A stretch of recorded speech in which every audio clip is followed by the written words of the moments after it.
Благодарны должны быть России, великой России, что мы вместе. Все, что происходит в любой и конкретно нашей республике, это забота, это внимание всей России. Памятная дата в истории народа. 250-летие единения Ингушетии с Россией. В Магасе состоялась церемония гашения почтовой марки. Не знаю, это маркетинг какой-то, наверное, чтобы торговля шла или клиентов навлекать. Это паника пошла уже 3 дня здесь, на этом рынке. Волна покупателей сметает все. На торговых точках не протолкнуться. Жители региона закупаются продуктами питания. Почему вирус паники распространяется быстрее коронавируса? Очередь достаточно большая, поэтому надеемся, что все-таки на федеральном уровне удастся эту программу увеличить финансирование. Сертификаты на приобретение жилья получили несколько семей переселенцев. Вручение состоялось в региональном Миннате. Я хочу передать этот мини-плакат с историей моего папы, моего дорогого отца, в музей, в дар музею. Список архива всероссийского проекта «Лица Победы» продолжает пополняться. История Хасана Баркинхоева в репортаже нашего корреспондента. В своей работе я хотела передать разные этапы жизни двух народов после объединения. Картины в ДАШ. Фонд Государственного музея изобразительных искусств пополнился новыми экспонатами.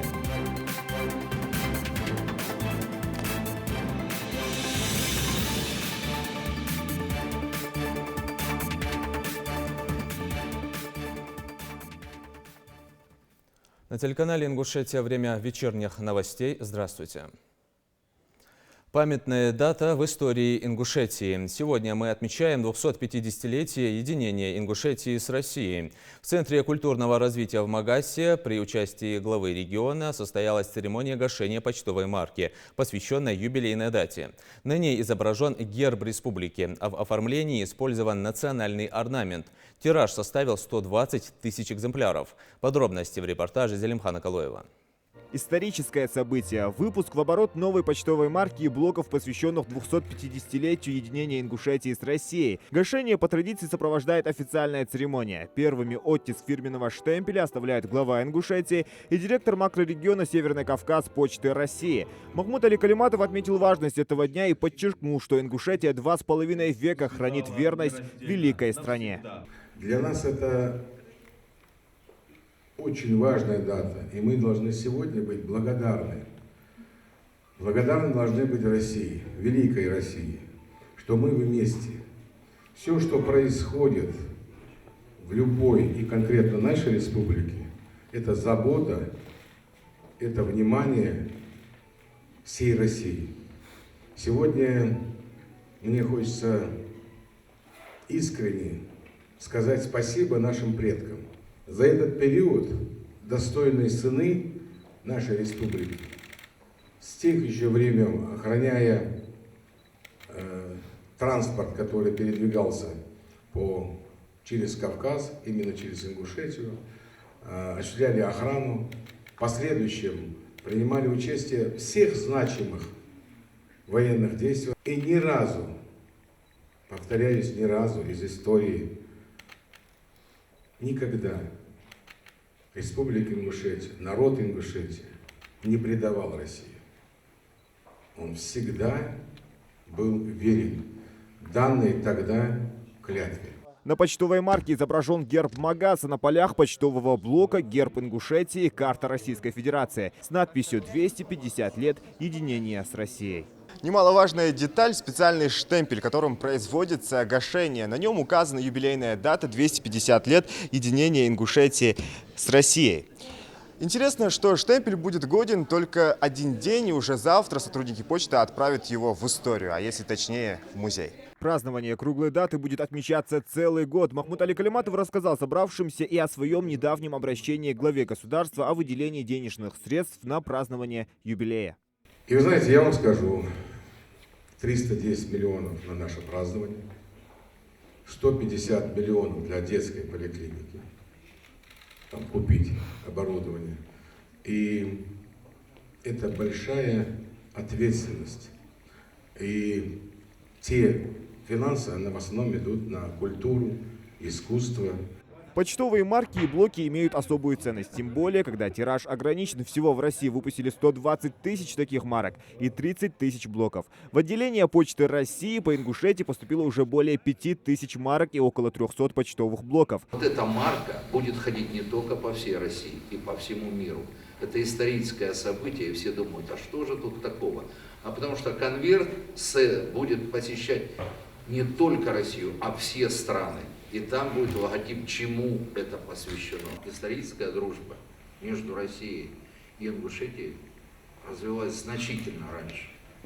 И как сказал глава республики, обозы и почта, которая формировалась в Ставрополе и в Краснодарском крае, была под неустанным контролем, которую миссию охраны возглавляли ингуши. Для филателистов-коллекционеров почтовых марок сегодняшний день настоящий праздник, тем более, если они выпущены ограниченным тиражом и посвящены знаменательной дате. Специально, чтобы забрать марку с пылу с жару, то есть марку первого гашения, из соседней республики приехал Заур Чеченов, председатель Кабардино-Балкарского общества филателистов. Я знаю, что жители многих регионов России, которые не смогли сюда приехать, интересовались, и вот после спецгашения мы оформим им тоже отправление и отправиться во многие города России. Насколько я знаю, по моим просьбам, по их просьбам, мне придется отправлять от Санкт-Петербурга до Новосибирска. Союз проверен годами. Судьбоносное решение наших предков, которому уже 250 лет, определило стабильность, надежность и вектор развития республики. Находясь в трудных, в доступных горных местах, наши отцы, наши предки понимали, что вот делая этот выбор, они делают его осознанно и стратегически, насколько они обдуманно приняли вот это решение. Конечно, они передали нам завет быть верными присяге данной в 1770 году. На протяжении всей истории нашего народа, нашего государства, наше государство мы видим, насколько наши поколения верны вот этим заветам. Всегда мы были верными союзниками, верными сынами российского государства. Мы поставляли плечо в сложные времена. Мы верно служили и в годы войны, и в мирный период жизни. Это далеко не первые марки, посвященные нашему региону. К 20-летию образования Ингушетии они уже выходили с изображением башенного замка Вовнушки и города воинской славы Малгобека. Затем и с изображением герба Магаса. Но и это не все. Это посвященная марка была городу Магасу, к столетию писателя Джамалдина Яндиева и к 25-летию Ингушского государственного университета. Марки на карточках, как птицы мира. Маленькие заметки о том, что, может быть, на другом конце континента есть неизвестный до ныне адресату город, который откроет для него новых людей, новую культуру, а в нашем случае расскажет о многолетней дружбе и преданности Ингушетии и России. Зелимхан Калоев, Магомед Дидигов, Новости 24. Подписание исторически важного и судьбоносного документа представителями ингушских тейпов произошло в 1770 году вблизи селения Ангушт на равнинной местности Бартбос, склон Согласия. За 2,5 века произошли разные исторические события, но ни разу наш народ не нарушил клятву верности. Репортаж Хавы Султыговой. Начиная с 18 века судьба Ингушей тесно переплетается с историей российского государства. Но историки отмечают связи древней Ингушетии и Руси еще задолго до заключения исторического соглашения. Кавказ очень богатая страна. В военно-стратегическом отношении она очень важна для многих государств, которые вот граничат. Ну и, конечно, климатические условия очень хорошие. Так что Кавказ, он был очень важен. Важное значение в первую очередь для российского государства, для империи, которая видела в лице ингушей и тех людей, и тот народ, положиться на который можно. Мы потом и в своих исследованиях это отмечали еще. И для ингушей было очень выгодно быть в составе российского государства. К тому времени небольшой по численности народ. К тому времени народ, который переживал очень тяжелые события. Ингуши неоднократно заявляли желание официально закрепить вступление в состав России. И произошло это в марте, в 1770 году, близ населенного пункта Ангушт, при участии авторитетного представительства из 24 старшин ингушского народа. Здесь, в присутствии академика Иоганна Гюльденштедта и при большом стечении народа, сам Иоганн Гюльденштедт свидетельствует, что там было свыше 800 человек, вот эти старшины ингушские от всего ингушского народа принесли присягу на верность России. Устраивали джигитовку, скачки, танцы. Этим объясняется, что, в принципе, весь народ был за то, чтобы принять российское подданство. На протяжении последующих веков ингуши принимали активное участие в судьбе российского государства. В ходе войн зарождалось и крепло военное сотрудничество русской императорской армии с нашим народом. И яркий пример – Дикая дивизия. Около 3500 ее всадников были удостоены боевых орденов и медалей.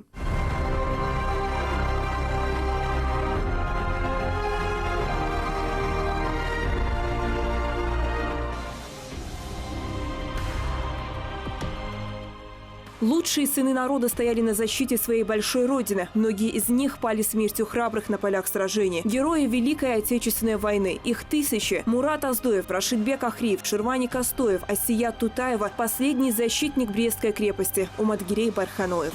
И до сих пор на стенах Брестской крепости, искореженных, опаленных огнем и снарядами, сохранилась надпись «Я умираю, но не сдаюсь. Прощай, Родина».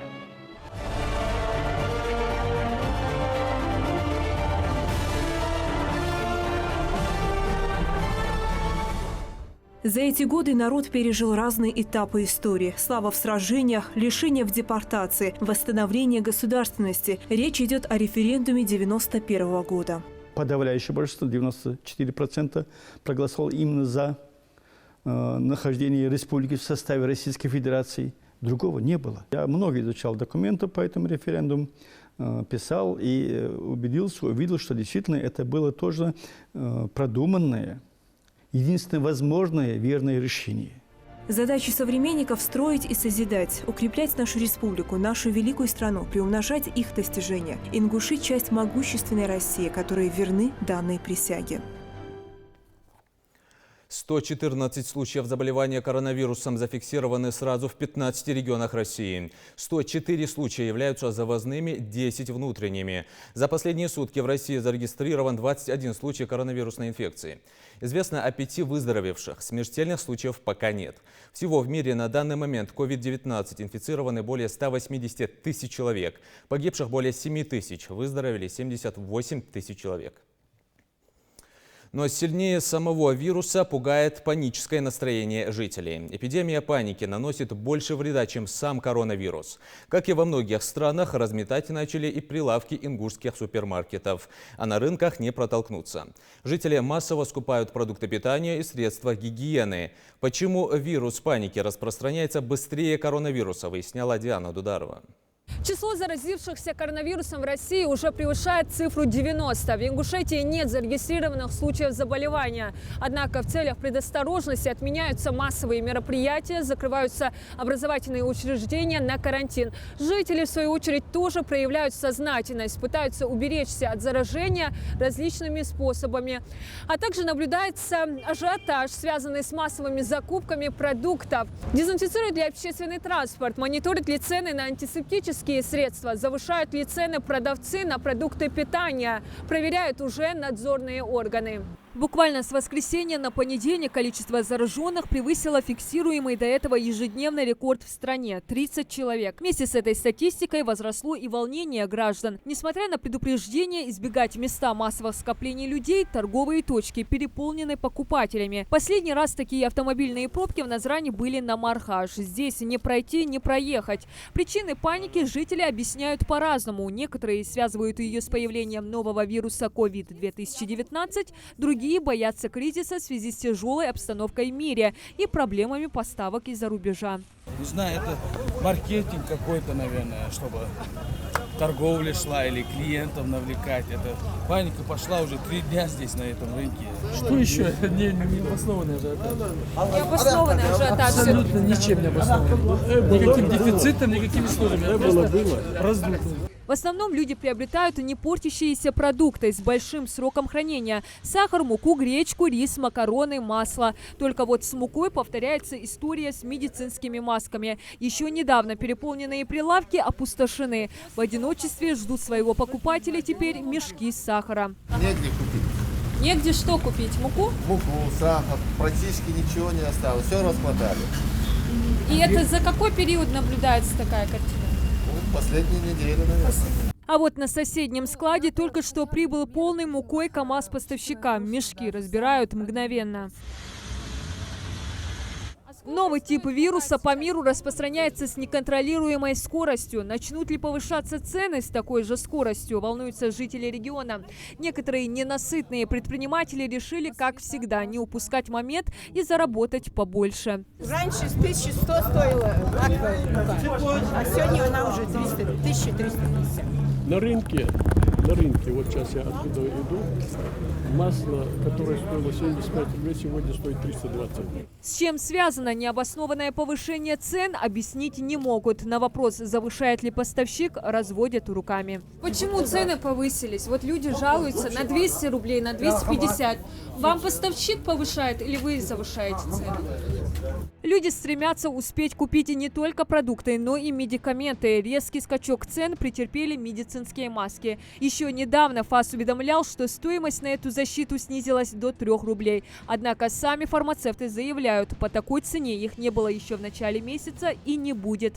С баснословными ценами жители почти готовы смириться, только вот защитные маски негде приобрести. Не покупала, потому что нигде их нет.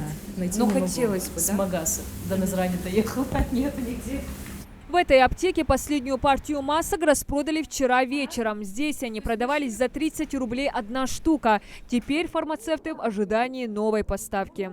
У нас все маски спрашивают и антисептик. В следующей аптеке такая же ситуация. Последние запасы в большом количестве и по хорошей цене 7 рублей закончились. На руки покупателям не давали больше 10 штук. В строку дефицитных средств вошли и антисептические средства. Удивленные фармацевты делятся, что такой ажиотаж наблюдается последние 3 дня. Антисептики на фирмах закончились, их заказать даже нету. Единственное, что вместо антисептиков мы предлагаем спиртовые салфетки. Вот, и их люди прям очень хорошо берут.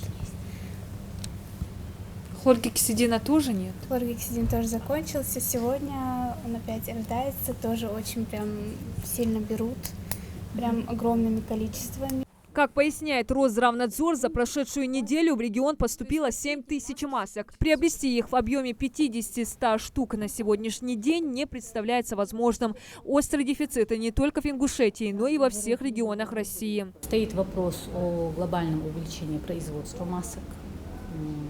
Дело в том, что такая проблема на сегодняшний день возникает из-за того, что на территории России всего 2 фабрики занимаются производством масок, и в связи с вспыхнувшей эпидемией коронавирусом данного производства недостаточно для всей России.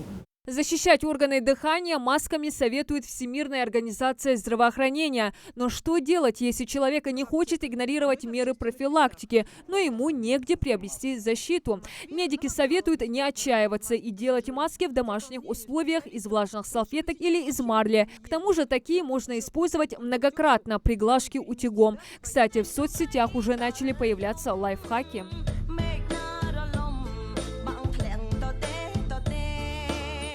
Хотя массовые мероприятия в регионе отменены, самыми посещаемыми людьми местами остаются остановки, вокзалы. Так, на новом автовокзале в Насыркорте не пренебрегают мерами предосторожности. Работники используют средства индивидуальной защиты. Регулярно протирают ручки дверей, полы дезинфицирующим средством. Также в зале развешаны памятки с правилами защиты от заражения.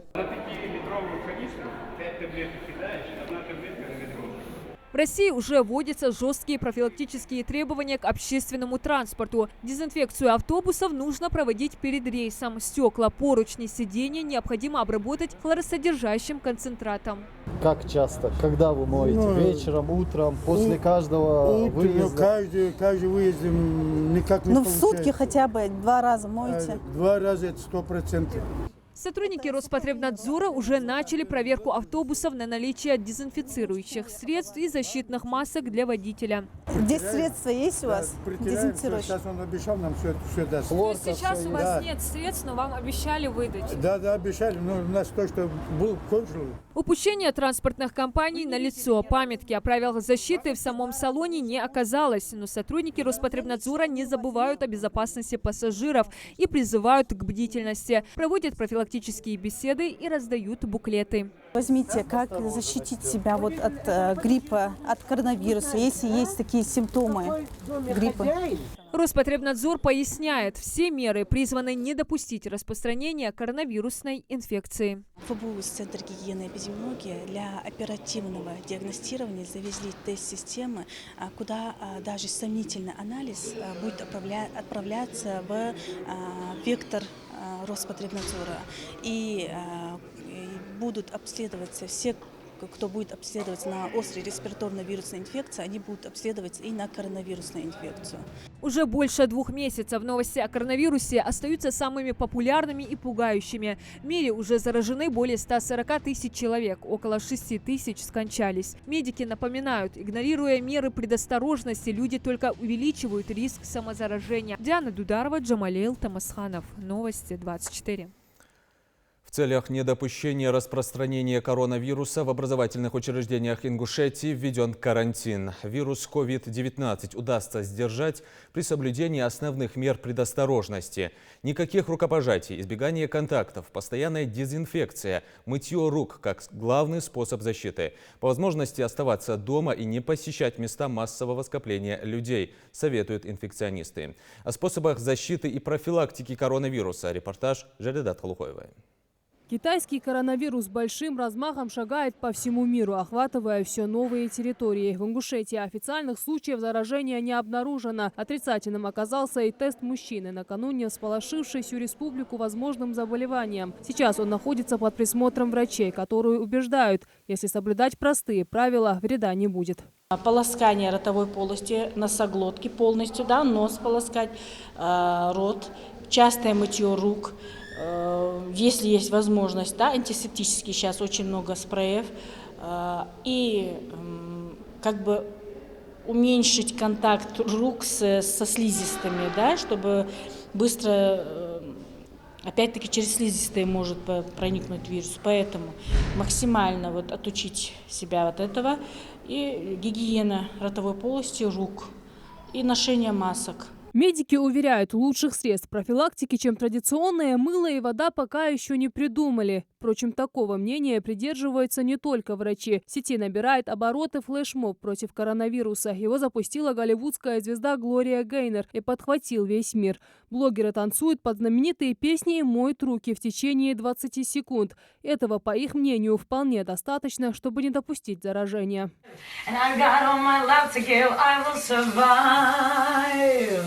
После такой обработки необходимо помнить и про телефон. Как отмечают эксперты, зараза на гаджетах почти в 20 раз больше, чем в уборных, поэтому они также нуждаются в дезинфекции. Уже в Народном надзоре советуют запасаться черемшой и есть побольше чеснока. Это рекомендации жители охотно следуют. Черемшу кушать надо, чеснок, лук. Мы это все кушаем. И без этого мы тоже давали так. И перчатки, и руки надо мыть всегда чаще. Дезинфекцию надо делать дома, и будет защита. Маска же пока акциях, мы хотим с марли сделать, может, с марли маски. Медики подтверждают, употребление чеснока и других содержащих витамин С продуктов действительно может снизить риск заражения. На 100% эффективно, но они имеют свою антибактериальную основу, что это помогает. И лук, и чеснок, и черемша. Опять-таки для подъема иммунитета есть много имбирь, витамин С, лимон, шиповник. Это все в принципе калина. Если это есть у нас в доме обиход, это намного нас защищает не только от коронавируса, но и от обычных ОРВИ. Поэтому это в принципе актуально. Чаще всего вирус попадает в организм через нос. В благоприятной среде он быстро размножается и поражает здоровые клетки. Поэтому несколько раз в день также необходимо промывать нос. Необходимо соблюдать и правила респиративной гигиены. При кашле и чихании прикрываться сгибом локтя или салфеткой, а сразу после выкинуть ее и обработать руки спиртосодержащим антисептиком. Если человек подхватил вирус заразным, он становится за первые 2 дня перед появлением признаков. И вот тут внимание, особого симптома у COVID-19 не существует. Кожа ОРВИ, тяжелое течение, одышка, тяжесть за грудиной, боли в суставах, там много. Типичная практически картина ОРВИ, обструктивного бронхита, пневмонии. Но поэтому я и сказала, что главное анамнез. Где он был, как он был, с кем. Если есть хоть какое-то сомнение, даже если этого контакта не было, мы пытаемся отправлять мазки, потому что исключить все равно надо из мелочи. Мы не можем 100% гарантировать, кто-то выезжал или нет. Поэтому мы это все делаем. 100% сказать по симклинике мы не можем.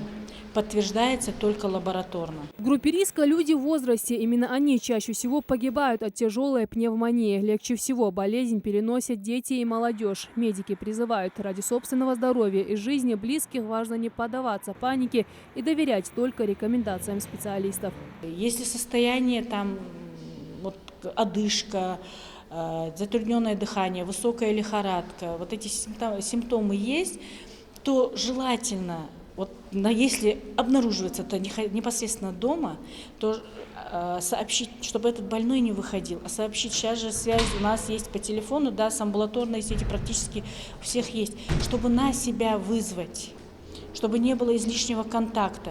Потому что этот человек, пока доедет до больницы, он проконтактирует с сотнями людьми. Если подтвердится, то уже мы понимаем, к чему это может привести. Узнать о симптомах и профилактике коронавирусной инфекции и как вообще действовать при первых признаках недомогания жители могут и по телефону горячей линии 8 928 099 05 45. Номер действует круглосуточно. Жарадат Хулхоева, Мербек Миржоев, Новости 24. Несколько семей получили сегодня сертификаты на приобретение жилья. Их вручили в региональном Миннате переселенцам с Крайнего Севера и приравненных к ним местностей. Финансирование осуществлено в рамках госпрограммы обеспечения доступным и комфортным жильем и коммунальными услугами граждан России. В очереди на приобретение жилищных сертификатов в Миннате стоят еще около 200 семей. Мы будем наращивать темпы, министерство к этому приложит все усилия, чтобы становилось людей больше. Очередь достаточно большая, поэтому надеемся, что все-таки на федеральном уровне удастся эту программу увеличить финансирование. Закон о поправках в Конституцию Конституционный суд России признал соответствующим основному закону страны. Это касается как части содержания, так и процедуры принятия. Заключение Конституционного суда по запросу президента страны о проверке закона о поправках в Конституцию принято окончательно, не подлежит обжалованию и вступает в силу незамедлительно. Напомню, документ был принят Госдумой 11 марта и одобрен Советом Федерации. Как сообщалось ранее, в случае положительного заключения Конституционного суда проведут общероссийское голосование. Если инициативу поддержат половины граждан, явившихся на выборы, изменения вступят в силу. Сохраним память об отважных предках вместе. С каждым днем пополняется список архива всероссийского проекта «Лица Победы». Уже собрано более 150 миллионов фото и текстовых документов. Среди них и имена храбрых ингушей, защитников Отечества. Они стояли насмерть во имя свободы и мира на родной земле. Один из них – Хасан Баркинхоев, в годы Великой Отечественной войны, участвовавший в битве под Сталинградом и защищавший Кавказ. О судьбе героя репортаж Светланы Томовой.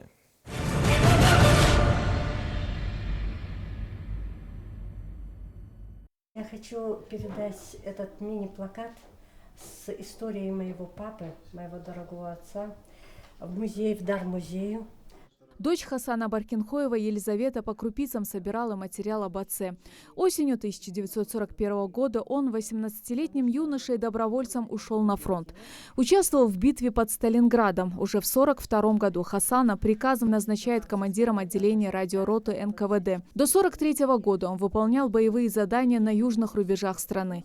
Это был период ожесточенных боев фашистской Германии за Кавказ. Служба проходила на Северном Кавказе, именно в этом районе, когда враг наступал. Но после некоторого времени отличившихся бойцов, именно вот лиц кавказской национальности, группу отправили в Москву на получение спецзадания. И папа был в том числе. Рассказывать о военных годах Хасан Баркинхоев не любил. Возможно, это было связано и с тем, что подписал документ о неразглашении государственной тайны. Причина также могла быть и в том, что, несмотря на его боевые заслуги, он прямо с места своей службы был отправлен в депортацию в Казахстан. Это не потому, что ему нечего было рассказывать. Просто у него в душе всегда был такой вот недобрый осадок к тому, что вот, несмотря на то, что он защищал Советский Союз, как все народы, ингушский народ тоже принимал участие, и он в том числе, вот то, что вот незаслуженно был оскорблен ингушский народ. После депортации Хасан Баркинхоев одним из первых вернулся на родину в село Базоркино. Он прожил свою жизнь достойно, проработал ветеринарным врачом в пригородном районе. Сотни фотографий приносят в музей краеведения родственники участников Великой Отечественной войны. В каждой семье хранят память о своих близких, воевавших на фронте или трудившихся в тылу. «Лица Победы» – проект, объединяющий судьбы поколений, героев суровых 40-х и их потомков. С каждым днем в музей приходят люди с интересными историями своих родственников. И у нас на сегодняшний день пополнились списки погибших и без вести пропавших участников Великой Отечественной войны. Выявлено около 50 имен за эти 2 месяца. Великая Отечественная стала самой разрушительной и кровопролитной войной не только в истории нашей страны, но и всего человечества. Хасан Баркинхоев, человек самоотверженно защищавший Советский Союз от немецких захватчиков, пропал без вести. Казалось бы, в мирное время, но при трагических обстоятельствах событий осени 1992 года. И такой контекст диктует нам никогда не забывать, какой ценой далась победа, чтобы война не повторялась ни в большом, ни в малом. Мы обязаны помнить тех, чьи имена кровавой ценой вбиты золотыми буквами в историю страны и ингушского народа. Светлана Томова, Майрбек Миржоев. Новости 24. Фонд Государственного музея изобразительных искусств пополнился новыми экспонатами. На этот раз в дар музею свои картины передали участники конкурса «Вместе с Россией» Ильяс Шадиев и сестры Ася и Хава Матиева. Напомню, что конкурс проводился в рамках празднования 250-летия вхождения Ингушетии в состав России и был учрежден Минкультом Республики. Организатором выступил Музей изобразительных искусств. Приняли в нем участие как профессиональные художники, так и жители, не имеющие специального художественного образования, без ограничений по возрасту и профессиональной принадлежности. Хотелось выразить ребятам большую благодарность за то, что они пополнили фонды нашего музея. Мы будем с удовольствием экспонировать их работы. Вот. И хотелось бы выразить надежду на то, что конкурсы подобного рода у нас будут проходить почаще в нашей республике. В своей работе я хотела передать разные этапы жизни двух народов после объединения, как хорошие, так и тяжелые. Начиная от объединения во времена царской России, также период становления советской власти, депортация и возвращение ингушского народа, и подъем экономики, развитие торговли, а также совместное процветание двух народов. Пособия на детей от 3 до 7 лет с 1 июля текущего года начнут назначать в упрощенном порядке без дополнительных справок. Теперь для получения выплат достаточно направить заявление через сайт госуслуг или самостоятельно передать его в многофункциональный центр МФЦ. Эти меры призваны сделать получение соцпомощи проще и доступнее, как и требовал ранее президент России Владимир Путин. До этого для получения выплат соотечественникам приходилось доказывать нуждаемость и подтверждать создать доход. Чтобы изменить действующую схему, пришлось улучшить технологическую базу держателей данных и внести изменения в федеральное законодательство. Без болельщиков это не футбол, заявил Зелимхан Бакаев. Трибуны пустовали и на первенстве по греко-римской борьбе, прошедшем в регионе. Поддержку по ту сторону экрана, как правило, спортсмены не ощущают. Коронавирус повлиял и на большой спорт.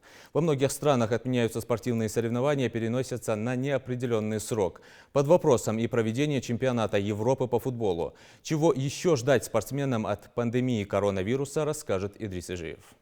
Новая агрессивная форма пневмонии продолжает наносить вред всему человечеству. Казалось бы, еще недавно случаи заражения коронавирусом были замечены лишь в провинции Ухань. А уже сегодня вся Европа находится в зоне карантина. Из-за болезни отменяют теннисные и баскетбольные встречи во всех странах. Теперь же очередь дошла и до самой популярной игры с мячом. Из-за большой вероятности заражения по всему миру ввели запрет на единовременные собрания людей в количестве более 5000 человек. Конечно же, в первую очередь такой запрет коснулся спорта. В мировом спортивном календаре уже отменены сотни матчей разных видов игр. Особняком стоял футбол. УЕФА сначала ввело правила, распространившиеся лишь на болельщиков. В нем говорится о полном запрете посещения стадионов. Клубы, выступающие на международной арене, первые ощутили на себе отсутствие болельщиков. Из-за эпидемии коронавируса было принято решение играть без зрителей. Как удалось выяснить, после неожиданной вспышки коронавируса власти Китая в срочном порядке отменили все матчи родного чемпионата, чтобы обезопасить себя и остальной мир. Однако болезнь распространилась в Европе. Больше остальных пострадала Италия. Сейчас же футбольная мировая ассоциация приостановила все матчи топ-5 лиг на неизвестный срок. Соболев, пас назад и подача. Российская премьер-лига остается верна календарю и продолжает проводить матчи. В России вирус пока что коснулся лишь единиц. Однако трибуны заметно реже заполнены, чем раньше. Российские футболисты к полупустым трибунам привыкают с трудом. Львиная доля побед в футболе добывается в стенах домашней арены. А без поддержки болельщиков любой стадион становится чужим. Один из лучших футболистов страны Зелимхан Бакаев на вопрос о новой эпидемии и возможном полном запрете на посещение матчей людей также дал свой комментарий. «Я-то готов всегда играть при любых условиях. Но футбол без болельщиков – это не футбол. Без поддержки – это не те эмоции, но мы готовы при любых условиях играть. Мы знаем, что за нас болеют и смотрят», – сказал Бакаев. Говоря об ингушских спортсменах, нельзя не вспомнить чемпионат России по греко-римской борьбе среди юношей, проходивший на территории нашего региона. Соревнование также состоялось без зрителей, несмотря на 100% положительную статистику Ингушетии в этом вопросе. Также сегодня в стенах УЕФА будет решаться судьба будущего Евро, на который наша страна отобралась с солидным отрывом. Одно из самых популярных событий мирового футбола может быть перенесено на 2021 год. Как удалось выяснить, по предварительным данным, Олимпиада в Токио также с большой долей вероятности будет перенесена.